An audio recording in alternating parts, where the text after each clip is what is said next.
Jake Morrison stared out the small window of the transport ship as it approached Kepler Station. The view was nothing but empty space and distant stars. No planets, no moons, no other ships. Just the black void that had become his new home. He pressed his hand against the cold metal wall and closed his eyes. 3 months ago, he had been a respected engineer on Mars Colony 7. He had a wife, a good job, and plans for the future. Now Sarah was dead, buried under tons of collapsed terraforming equipment. And Jake was being sent to the most remote posting in human space. The transport ship's computer spoke in a flat, mechanical voice. Approaching Kepler Station, docking. In 15 minutes? Jake opened his eyes and looked at the datapad in his lap. The file was thin. Kepler Station had been built around the ruins of some old alien structure. 3 different groups of colonists had tried to make it work as a settlement. All 3 groups had failed and left within a year. Now it was just a maintenance outpost, and Jake was the only person assigned to keep it running. The official reason for the failures was listed as technical difficulties and supply problems, but Jake had heard the rumors. The colonists called the place cursed. They said strange things happened there. Lights would flicker in empty rooms. Equipment would turn on by itself. Some people claimed they heard voices in the walls. Jake didn't believe in curses or ghosts. He believed in mechanical failures and psychological stress. People saw what they wanted to see, especially when they were scared and far from home. The docking was smooth and automatic. Jake gathered his few belongings and walked through the airlock into Kepler Station. The first thing he noticed was how clean everything looked. The corridors were spotless, the lights were bright, and the air smelled fresh. It didn't look like a place that had been abandoned for 6 months. He found his quarters easily enough. They were small but comfortable, with a bed, a desk, and a small window that looked out into space.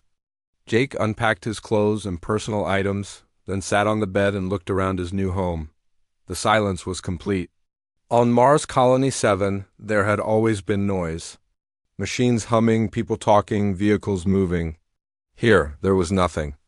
But the soft whisper of the air recycling system. Jake stood up and decided to explore. The human-built sections of the station were simple and practical. Living quarters, a small medical bay, a communications room, and workshops filled with tools and spare parts. Everything a maintenance worker would need to keep the place running. But as he walked deeper into the station, Jake began to see the alien parts. The corridors changed from metal and plastic to something that looked like crystal and stone.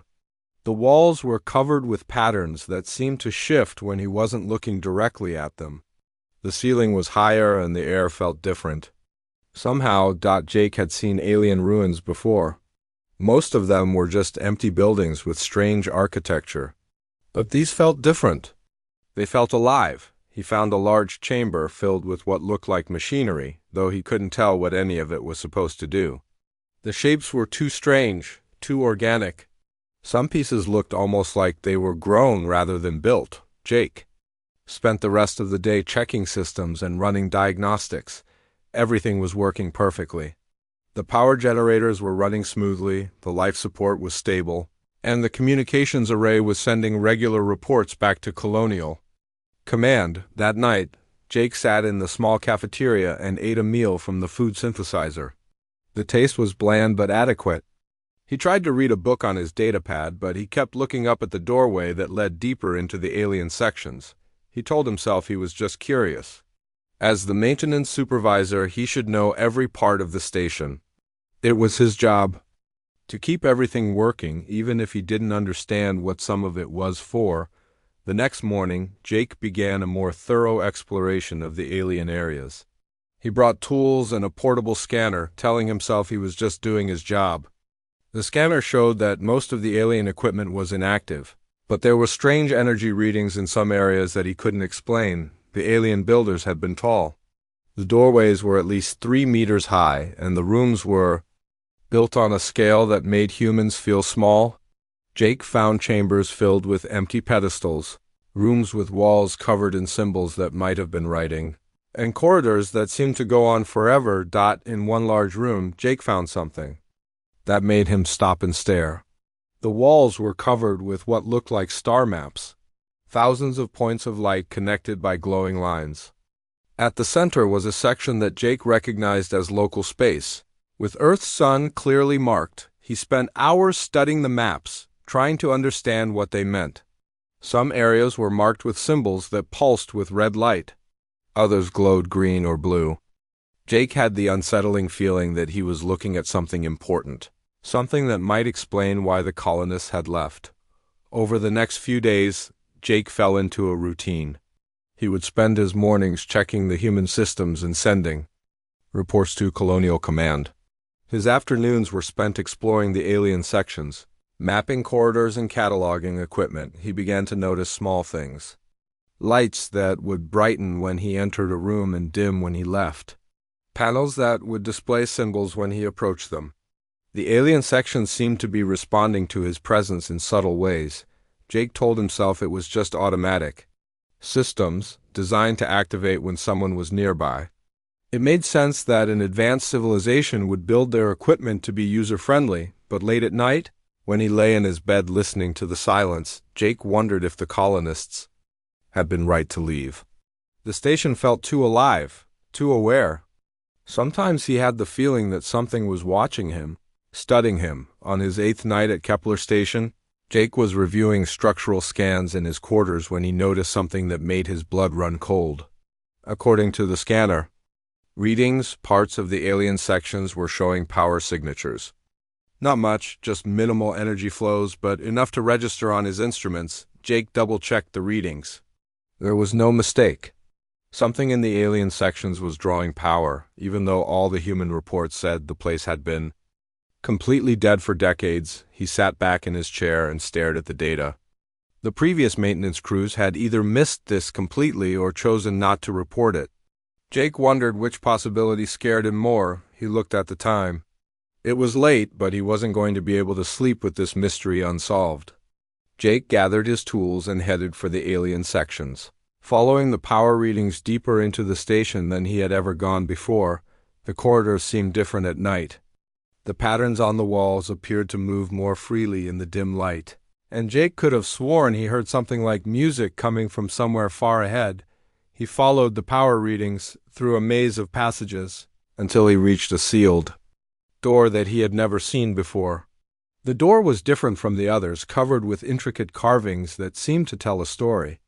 Jake couldn't understand the symbols, but the images showed beings that looked almost human, though taller and more graceful. The door was warm to the touch, and Jake could feel a slight vibration coming from whatever was behind it. His scanner showed strong power readings coming from the other side. Jake stood there for a long moment, his hand on the door, knowing that whatever he found on the other side would change everything. He thought about Sarah, about the life he had lost, about the empty years stretching ahead of him at this isolated station. Then he pressed his palm against the center of the door, and it began to open. The door slid open with a soft whisper, revealing a chamber beyond anything Jake had imagined. The room was enormous, stretching so far that the walls disappeared into darkness. But what made Jake's breath catch in his throat were the lights, hundreds of them, maybe thousands, arranged in perfect rows that extended as far as he could see. Each light was about the size of a person, glowing with a soft amber color that pulsed gently like a heartbeat. They were pods of some kind, each one slightly different in shape, but all clearly designed to hold something living. Jake stepped into the chamber, his footsteps echoing in the vast space. The air was warm and humid, and he could hear a low humming sound coming from the pods. Most of them were dark and empty, their surfaces cracked or broken. But several hundred still glowed with that amber light, and Jake could see shapes moving slowly inside them. He approached the nearest active pod and peered through its translucent surface. What he saw made him stumble backward in shock. There was a person inside, or something that looked almost like a person. The being was tall and thin, with long limbs and pale skin that seemed to glow with its own light. Its face was peaceful, eyes closed as if sleeping. The features were almost human, but refined in a way that made them seem perfect, like a statue come to life. Jake moved from pod to pod, finding similar beings in each one. Some were taller, some shorter, but all had that same ethereal beauty. Their skin had a subtle luminescence, and even in their deep sleep, they radiated an aura of intelligence and wisdom. He pulled out his scanner and took readings. The pods were maintaining perfect life support conditions.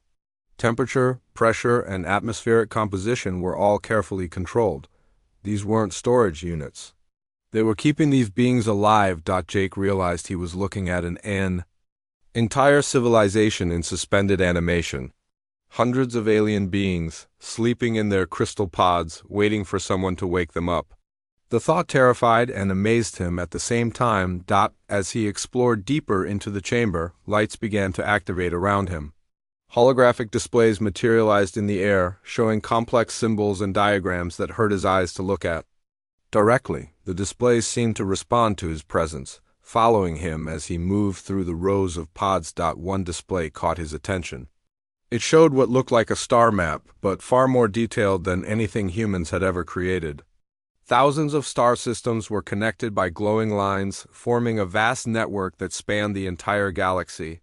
Some systems pulsed with different colors, and Jake could see Earth's sun marked with a small blue symbol. Another display showed mathematical equations that were beyond his understanding, but the elegant beauty of the formulas was obvious even to his untrained eye. These beings had mastered sciences that humans were only beginning to dream about. Jake spent hours walking through the chamber, trying to understand what he was seeing. The holographic displays showed images that seemed to tell a story. He saw pictures of vast cities floating in space, beings working with technologies that looked like magic, and fleets of ships traveling between the stars. But then the images changed. Jake saw scenes of destruction. Stars going dark, entire systems being consumed by something that looked like a wave of pure darkness. The images showed beings fleeing in massive ships, carrying with them everything they could save of their civilization. The story became clearer as Jake watched. These beings had been the guardians of the galaxy, protecting younger civilizations and preserving knowledge. But something had come for them, something that devoured light and life itself. They had been forced to run, scattering their people across thousands of hidden outposts like this one. Jake felt a chill run down his spine. If these images were true, then the galaxy had faced threats that made human wars look like children's games. And whatever had driven these advanced beings into hiding might still be out there. He was so absorbed in the displays that he almost missed the sound. A soft hissing noise came from somewhere behind him. Jake turned around and saw that one of the pods was opening. The amber glow intensified, and the pod's surface began to split along invisible seams. Steam rose from the opening as the being inside began to stir. Jake watched in fascination and terror as ancient systems brought someone back to life after what must have been centuries of sleep. The being's eyes opened first. They were large and luminous, colored like silver with flecks of gold. When they focused on Jake, he felt as if he was being examined by an intelligence far greater than his own. The being sat up slowly, moving with careful precision as if remembering how to use a body that had been dormant for ages. Jake wanted to run, but his feet seemed frozen to the floor. The being climbed out of the pod with fluid grace, standing nearly 2.5 meters tall. Its skin had the texture of polished marble, and its features possessed a timeless quality that made it impossible to guess its age. For a long moment, they stared at each other across the vast chamber. Jake's heart was pounding so hard he was sure the being could hear it. Then the alien spoke, and its voice was like music made from crystal and starlight. The words were incomprehensible, but Jake felt their meaning somehow. The being was asking who he was and how he had found this place. Jake tried to answer, stumbling over his words as he explained about the human colony and his assignment to maintain the station. The being listened with perfect attention, and Jake had the strange feeling that it was learning his language as he spoke. When he finished, the alien moved to one of the holographic displays and touched it with long, graceful fingers. New images appeared, showing human ships arriving at the station years ago. Jake saw the first colonists exploring the alien sections, arguing among themselves and eventually leaving in frustration. The displays showed the second group, then the third. each making the same mistakes. The being turned back to Jake and spoke again. This time, Jake understood some of the words. The alien was learning English at an incredible speed, adapting its vocal cords to produce human sounds. "You are different," the being said, its accent strange but understandable. The others came. "Seeking profit, you came seeking understanding." Jake found his voice. "Who are you? What is this place?" The being moved closer, and Jake caught a scent like ozone and flowering trees. "I am what you might call a guardian. My people were the keepers of knowledge, the protectors of young civilizations. This place is a sanctuary, a repository of wisdom saved from the darkness that consumed our worlds." "What happened to your civilization?" The alien's expression grew sad. "We called it the consuming dark, a force that devours light and life, converting matter into nothingness. It swept across the galaxy like a plague, destroying everything in its path. We saved what we could and went into the long sleep, hoping that younger races would grow strong enough to face what we could not." Jake felt a chill. "Is it still coming?" "Yes, the wave moves slowly, but it never stops. It will reach this part of the galaxy in approximately 2 of your centuries." The weight of this revelation hit Jake like a physical blow. Humanity had 200 years before facing destruction on a scale they couldn't imagine. But here was someone who had fought that darkness before, someone who might have answers. "Why did you wake up now?" Jake asked. The being smiled, and its face transformed with warmth and hope. "Because this facility has been testing your species for years. The previous human visitors failed our trials. They showed greed, violence, and short-sighted thinking, but you are different. You mourn for others before yourself. You seek knowledge for its own sake. You are what we have been waiting for." Jake stared at the alien in shock. "You've been testing us?" "Every civilization that discovers our outposts faces the same trials. Most fail and are left to face the darkness alone. But a few, a precious few, show the qualities needed to inherit our legacy, to become the next guardians of the galaxy." The being extended its hand toward Jake. "My name in your language would be Lyra, and you, Jake Morrison, may be the key to your species' survival." Jake looked at the offered hand, knowing that taking it would change not just his life, but potentially the fate of all humanity. Around them, more pods began to glow brighter, as if sensing that the long wait might finally be coming to an end. Jake took Lyra's hand, and the moment their skin touched, images flooded his mind. He saw glimpses of vast cities among the stars, beings of light working together to build wonders beyond imagination, and the terrible darkness that had consumed it all. The visions lasted only a moment, but they left him gasping. "I apologize," Lyra said, releasing his hand. "Sometimes our thoughts leak through physical contact. It has been so long since we touched another living being." Jake shook his head too. "Clear it. Those images ... are they real?" "Memories of our civilization at its height. We were not always refugees hiding in the darkness. Once, we guided the growth of 1,000 worlds and helped young species reach for the stars." Lyra moved gracefully between the glowing pods, her hand trailing along their surfaces. "These are my people.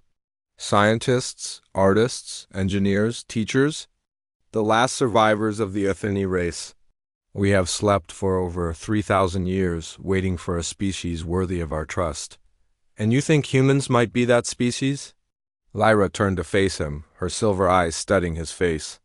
"That remains to be seen. You show promise, Jake Morrison, but one individual does not make a civilization. Your species must prove itself as a whole." Jake felt overwhelmed by the responsibility being placed on his shoulders. "What kind of proof do you need?" Instead of answering directly, Lyra led him to a section of the chamber he hadn't explored yet. Here, the pods were different, larger, and more elaborate.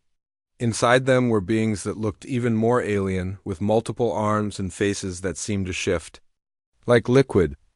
"These are not Aetherne," Lyra explained. "They are members of other species that passed our tests over the millennia. When their homeworlds were threatened by the consuming dark, we offered them sanctuary. They chose to sleep alongside us rather than face extinction alone."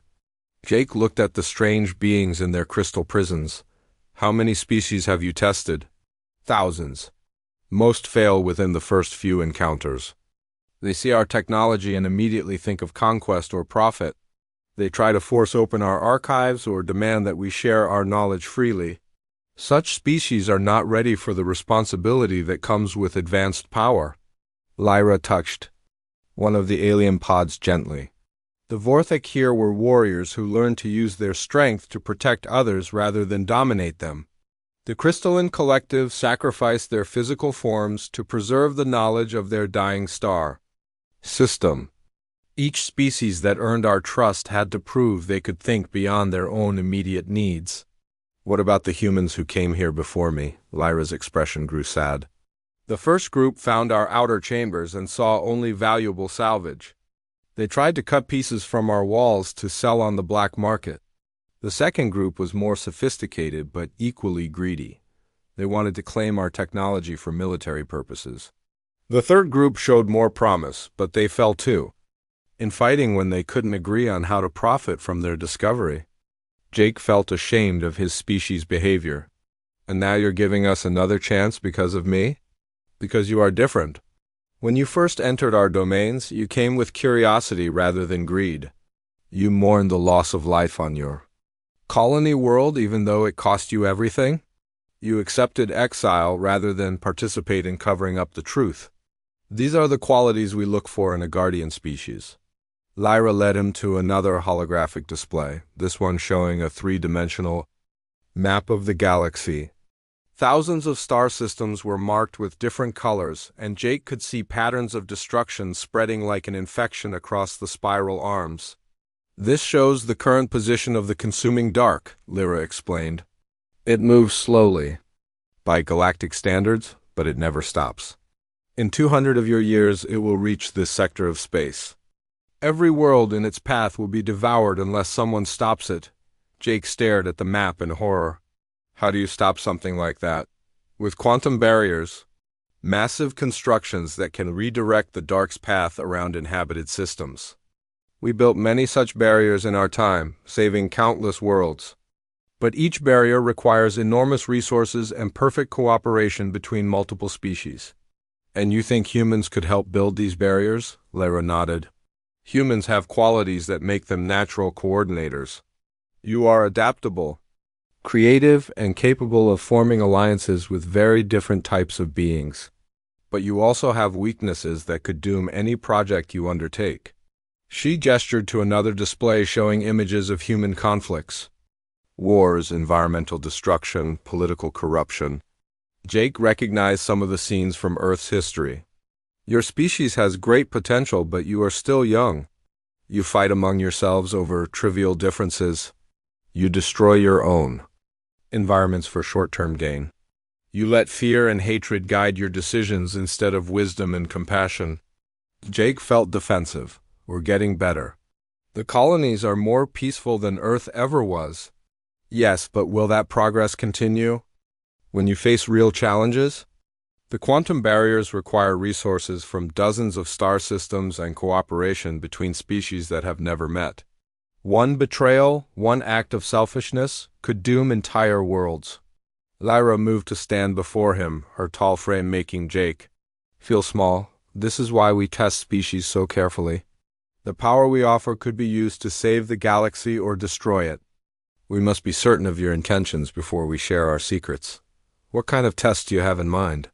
Before Lyra could answer, alarms began sounding throughout the chamber. Red lights flashed and holographic displays showed warning symbols. That Jake didn't need to understand to know meant danger. What's happening? He asked. Lyra's expression hardened. Your people have found us?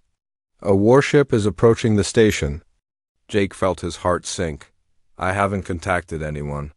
My regular reports don't mention any of this. Perhaps not, but our awakening has activated systems that were dormant for millennia.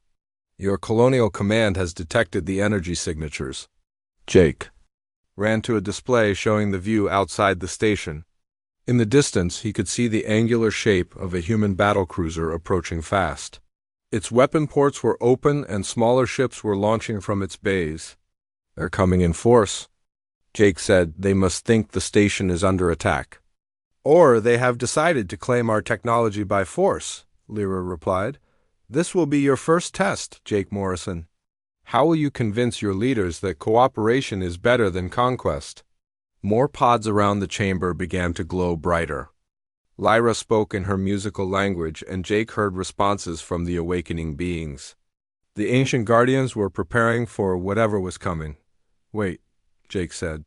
Don't wake everyone up. If they see an army of aliens, they'll definitely attack. Lyra paused in her commands. Then what do you suggest?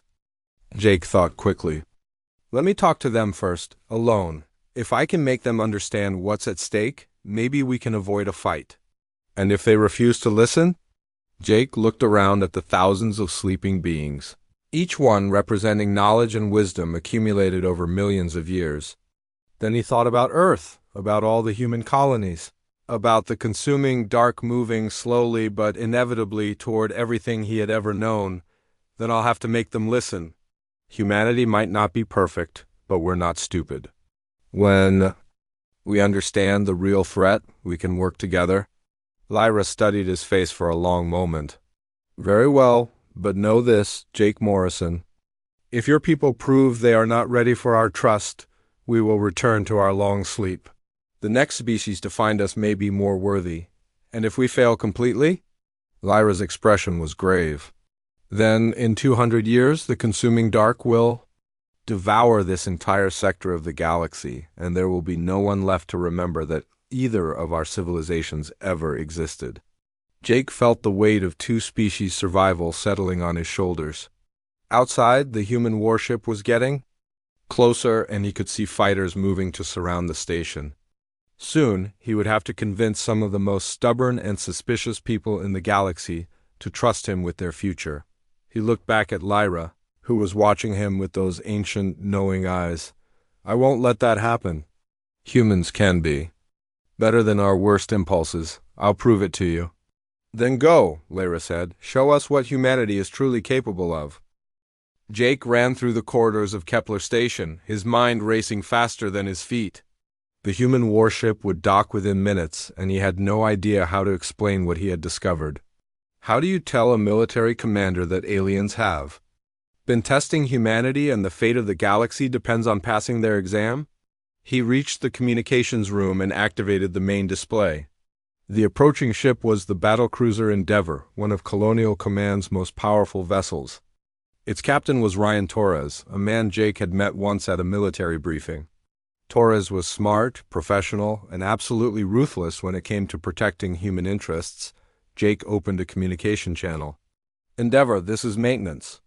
Supervisor Morrison at Kepler Station, please respond. The reply came immediately. Morrison, this is Captain Torres. We detected massive energy spikes from your location. Are you under attack? Negative, Captain. The situation is under control, but I need to speak with you privately before you dock. There was a pause. Morrison, our sensors show the station is drawing power levels that should be impossible for your equipment. We're detecting unknown technology active throughout the facility. Jake took a deep breath. Captain, I've made a discovery that changes everything. The alien ruins aren't ruins. There are living beings here, and they need to speak with our leadership. The pause was longer this time. When Torres spoke again, his voice was cold and professional. Morrison, are you saying you've made contact with hostile aliens? Not hostile, Captain. They've been waiting to meet us. But they're testing us to see if we're ready for what they have to offer. Stand by, Morrison. Jake waited, watching through the station's cameras as the Endeavour moved closer. He could see fighters taking defensive positions around the station and transport ships preparing to launch Marines. Torres was preparing for a battle. The communication channel reopened, but it wasn't Torres speaking. It was Admiral Kate Sullivan, the woman who had signed Jake's transfer orders. Morrison, this is Admiral Sullivan. I want you to listen very carefully. We know about your court-martial and your psychological evaluation after the Mars incident. You've been under extreme stress, and isolation can cause hallucinations. We're sending medical personnel to help you. Jake felt anger rising in his chest. Admiral, I'm not hallucinating. There are alien beings on this station, and they have technology that could save humanity from a threat we don't even know exists. Morrison, step away from the alien technology immediately. That's a direct order. I can't do that, Admiral. These beings have been protecting the galaxy for millions of years. They're offering to teach us, but only if we prove we can be trusted. Sullivan's voice became harder. Morrison, you're relieved of duty. Major Lisa Grant is leading a Marine team to secure the station. Do not interfere with their operations. The communication cut off, and Jake stared at the blank screen. He had failed before he even started. The military was treating this as a threat to be contained rather than an opportunity to be explored. Jake ran back toward the alien sections, but he could already hear the sound of docking clamps engaging. The Marines would be aboard within minutes. He found Lyra waiting for him in the chamber of sleeping pods, her expression calm but alert. They're not listening, Jake said breathlessly. They think I'm having a breakdown. They're sending Marines to secure the station. This is not unexpected, Lyra replied. Fear is often the first response when a species encounters something beyond their understanding. Can you defend yourselves? Lyra gestured to the walls around them, and Jake saw panels sliding open to reveal crystalline structures that hummed with power. We have defensive systems that your weapons cannot penetrate. But violence will only prove that humanity is not ready for our trust. Then what do? We give them a demonstration. Sometimes seeing is more convincing than hearing. The sound of boots echoed through the corridors as the Marines spread throughout the station. Jake could hear Major Grant's voice over their communication system, ordering her teams to secure each section. Morrison! Grant's voice boomed from the station's speakers. We know you're in the alien sections. Come out with your hands visible, and no one gets hurt. Jake looked at Lyra. I have to try to talk to them. Go, but remember, their reaction to what they see here will determine your species' future. Jake walked toward the entrance to the chamber, his hands raised. He found Major Grant and 6 Marines waiting for him, their weapons drawn but not quite pointed at him. Grant was a tough woman in her 40s, with steel-gray hair and eyes that missed nothing. Morrison, step away from the alien technology, Grant ordered. Major, you need to see what's in here. These aliens aren't a threat. They're trying to help. Yes, Morrison, you've been alone on this station for weeks. Isolation can cause. She stopped talking as Lyra appeared in the doorway behind Jake. The Marines immediately raised their weapons, but Lyra made no threatening moves. She simply stood there, tall and graceful, her luminous skin catching the light. Please do not be afraid, Lyra said in perfect English. We wish only to communicate. Grant kept her weapon trained on Lyra, but spoke to Jake. Morrison, step away from the hostile. She's not hostile, Major. Her name is Lyra. And her people have been waiting thousands of years to meet a species worthy of their knowledge. I don't care what it calls itself. It's an unknown alien life form, and it's a threat to human security. Jake felt his heart sinking. This was exactly what Lyra had expected from humanity. Fear, suspicion, and the assumption that anything different must be dangerous. Then Captain Torres appeared with more Marines. He looked at Lyra with professional interest rather than fear. The alien speaks English? I learn languages quickly, Lyra replied. Your species has many beautiful ways of expressing thought. Torres lowered his weapon slightly. What do you want from us? To offer you the chance to become guardians of the galaxy, as my people were before the darkness drove us into hiding. What darkness? Lyra gestured, and holographic displays materialized around them. The Marines jumped back in alarm, but Torres held his ground as images of the consuming dark filled the air around them.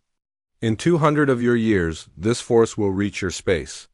It devours light and life, converting matter into nothingness. Every world in its path dies unless someone builds quantum barriers to redirect its course. Torres studied the images with a tactical mind. And you can teach us to build these barriers? If your species proves worthy of the knowledge, the barriers require cooperation between multiple civilizations and resources from dozens of stars. Systems. One act of betrayal, one moment of greed could doom entire worlds. Major Grant spoke up. Captain, this could be a trick. How do we know any of this is real? Lyra touched another panel, and the chamber around them transformed. The walls became transparent, showing views of space that couldn't possibly exist.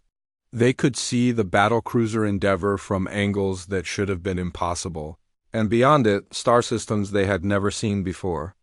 Your ship carries quantum sensors in its science bay, Lyra said. Have your people examine this star system? They will find evidence of 3 other facilities like this one, hidden in the asteroid fields where your species has never looked. Torres spoke into his communicator. Science Officer Chun, run a deep scan of the local system. Look for artificial structures in the asteroid fields. While they waited for the results, more Marines arrived, but Torres ordered them to stand down. He seemed to be thinking hard about what he was seeing. Captain, came Chun's voice over the communicator. I'm detecting 3 massive artificial structures hidden in asteroid clusters. The technology is unlike anything in our databases, but the energy signatures match what we're seeing at the station. Torres looked at Lyra with new respect. You're telling the truth. Truth is all we have left, Lyra replied. Our civilization fell because we trusted the wrong species at the wrong time. We cannot afford to make that mistake again. What kind of test are you talking about? Lyra's expression became serious. We will give you the location of 3 archive sites in human space. Send teams to investigate them, but send scientists and diplomats, not soldiers. If you approach with curiosity and peaceful intent, the archives will share their knowledge. If you come with weapons and conquest in mind, they will self-destruct. Torres was quiet for a long moment. And if we pass this test, then we begin teaching you to build the quantum barriers that will save not just humanity, but every living world in this part of the galaxy. Jake watched Torres wrestle with the decision. The captain looked at his Marines, at the holographic displays, at Lyra's calm, ancient face. Finally, Torres nodded. We'll take your test, but I want Jake Morrison involved in every step. He was the first to make contact, and he understands the situation better than anyone. Jake felt a surge of hope. Maybe humanity could prove itself worthy after all. Lyra smiled, and her face transformed with warmth. Then let us begin. 3 months after the first contact at Kepler Station, Jake stood in the observation deck watching the most important meeting in human history take place below him. Representatives from 12 human colonies sat around a circular table with Lyra and 3 other awakened Etherni. The conversation was tense but respectful, nothing like the military confrontation everyone had feared. Captain Torres had kept his word. Instead of sending warships to the 3 archive sites, he had convinced Colonial Command to send mixed teams of scientists, diplomats, and engineers. Jake had gone with the team to the first archive, hidden in the asteroid belt around the Vega system. The archive had been magnificent. A crystalline structure the size of a city, filled with libraries of knowledge that spanned millions of years. When the human team approached with genuine curiosity rather than weapons, the archive had opened its doors and shared technologies that advanced human science by centuries in a matter of weeks. The second archive, near the Tau Ceti colonies, had revealed medical knowledge that could extend human lifespans and cure diseases that had plagued the species for generations. The third, in the Volf system, contained agricultural techniques that could feed billions on worlds previously thought uninhabitable, but more importantly, each archive had taught humanity something about cooperation. The knowledge came with built-in safeguards that required multiple people to access it, preventing any one person or group from hoarding the power for themselves. The Etherni had designed their gifts to encourage sharing and collaboration. Jake watched as Dr. Patricia Wong, Earth's top physicist, discussed quantum barrier construction with an Etherni engineer named Kale. Their conversation was a mixture of mathematics, holographic displays, and excited gesturing that transcended language barriers. The energy requirements are enormous, Dr. Wong was saying. We'd need the combined output of 50 fusion reactors just to power the smallest barrier. Kale gestured to a holographic display showing a new type of reactor design. These fusion systems are inefficient. Ethany power sources draw energy directly from quantum fluctuations in space itself. One such generator could power a barrier large enough to protect an entire star system. Jake smiled as he watched Dr. Wong's eyes light up with understanding. 6 months ago, she would have dismissed such technology as impossible. Now she was learning to build devices that could reshape the laws of physics themselves, but not everyone was adapting well to the new reality. Jake could see the tension in some of the human representatives. Admiral Sullivan sat at the far end of the table, her face tight with disapproval. She had opposed the peaceful approach from the beginning, arguing that humanity should take the alien technology by force rather than earn it through cooperation. These barriers you're describing would take decades to build, Admiral Sullivan sighed, interrupting the technical discussion. The threat you've shown us is still 2 centuries away. Why should we rush into alliance with aliens we barely understand? Lyra turned her luminous gaze toward the Admiral. Because the barriers are only part of what we offer. The real gift is knowledge of how to work together across the differences that divide civilizations. We already know how to cooperate, Sullivan replied sharply. Humans have been forming alliances for thousands of years.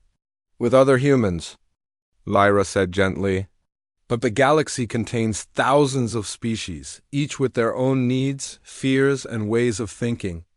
The quantum barriers require cooperation between beings who may have nothing in common except the desire to survive.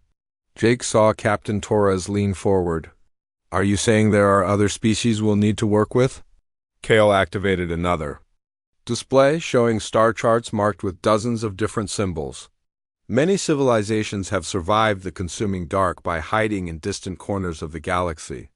Most are too afraid to reveal themselves, but when they see the barriers being built, they will come forward to help.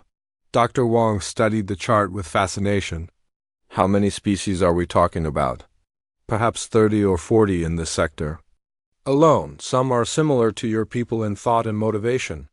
Others are so different that communication is nearly impossible. But all face the same threat. Admiral Sullivan stood up abruptly. This is exactly what I was afraid of. You're asking us to share our resources and technology with dozens of unknown alien species. How do we know they won't use that knowledge against us? The same way we know you won't use it against them, Lyra replied. Trust must be earned through actions, not words. Jake decided it was time to speak up. He had remained quiet during most of the formal meetings, but this was too important to leave to politicians and military officers. Admiral, Jake said, stepping down from the observation deck. I've spent months working with the Ethany. I've seen their archives and learned about their history. They could have taken over human space easily if that was their goal. Instead, they've waited patiently for us to prove we're ready for responsibility. Sullivan turned her cold gaze on him. And what exactly have we proven, Morrison? That we'll hand over our autonomy to the first aliens who promise us advanced technology. We've proven that we can change, Jake replied. 6 months ago, your first instinct was to send Marines and take what we wanted by force. Now we're sitting at a table having a civilized discussion about saving the galaxy. Torres nodded in agreement. Jake's right. The Eternity tests have shown us something important about ourselves. When we approach problems with curiosity instead of fear, we find better solutions. Lyra stood gracefully, her height making her tower over the seated humans. Admiral Sullivan, your caution is understandable. We have made the same mistakes ourselves. When the consuming dark first appeared, many Eternity wanted to fight it alone rather than trust other species with our most powerful weapons. What happened? Dr. Wong asked. We failed. The dark consumed half our civilization before we learned that cooperation was the only path to survival. By the time we began working with other species, it was too late to save our homeworlds. Lyra moved to the window overlooking space, where construction crews were already building the first human Ethany research station. We do not wish to see your people make our mistakes. The barriers can be built, but only if dozens of civilizations work together with perfect trust. Jake joined her at the window. What if we can't achieve that kind of cooperation? What if some species refuse to work with others? Then those worlds die when the dark arrives, Lyra said simply. This is not a problem that can be solved by superior technology or military force. It requires wisdom, patience, and the ability to see beyond immediate self-interest. Admiral Sullivan approached them, her expression troubled. You're asking us to bet the survival of our species on the good intentions of aliens we've never met. No, Jake said, understanding finally dawning on him. They're asking us to bet on our own good intentions. The real test isn't whether we can build quantum barriers. It's whether we can become the kind of people who deserve to survive. Torres stood up, his decision made. I'm recommending that Colonial Command accept the full alliance. We'll commit resources to barrier construction and reach out to other species as the archives reveal their locations. Dr. Wong nodded enthusiastically. The scientific opportunities alone are worth the risk. We could learn more in the next 10 years than we have in the past 1,000. Admiral Sullivan was quiet for a long moment, studying the faces around the table. Finally, she sighed. I still think this is dangerous. But I suppose sitting here arguing while the galaxy burns around us won't solve anything. Lyra smiled, her expression filled with hope. Then we have much work to do. Kale will begin teaching your engineers quantum construction techniques. I will work with your diplomats to prepare first contact protocols for the other species.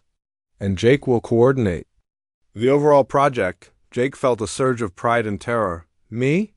I'm just a maintenance supervisor. You are the first human to prove that your species could pass our tests, Lyra replied. You chose understanding over fear, cooperation over conquest, truth over convenience. These qualities make you an ideal guardian. 6 months later, Jake stood on the observation deck of humanity's first Guardian station built in orbit around Earth's moon. Below him, human and Ethony engineers worked side by side on the prototype quantum barrier generator. In the distance, ships from 3 different alien species were approaching for the first intergalactic construction conference. The work would take decades. The barriers would require resources from hundreds of worlds and coordination between species that had never trusted anyone beyond their own kind.